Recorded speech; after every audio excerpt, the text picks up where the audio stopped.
Hey guys, this is your homeboy Josh of Basic Value, and for today I'm going to be teaching you how to get or how to create the glitch effect in Scratch in the easiest and the fastest way possible. So basically, the first set of codes that you would need is this one. This is to initiate the glitch effect or to activate the glitch effect.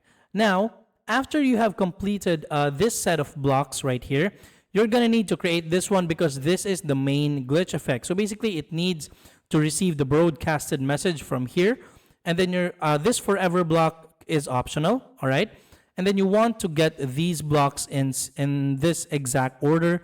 After that, you need to prepare these blocks. Then you need to put this here, here, and in here, respectively. And then once you click the green flag, you're gonna have the glitch effect. As you can see, the sprite is glitching on its own.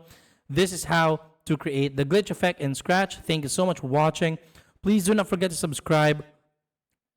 And this is your homeboy Josh. I'm gonna be seeing you on the next one. Peace out.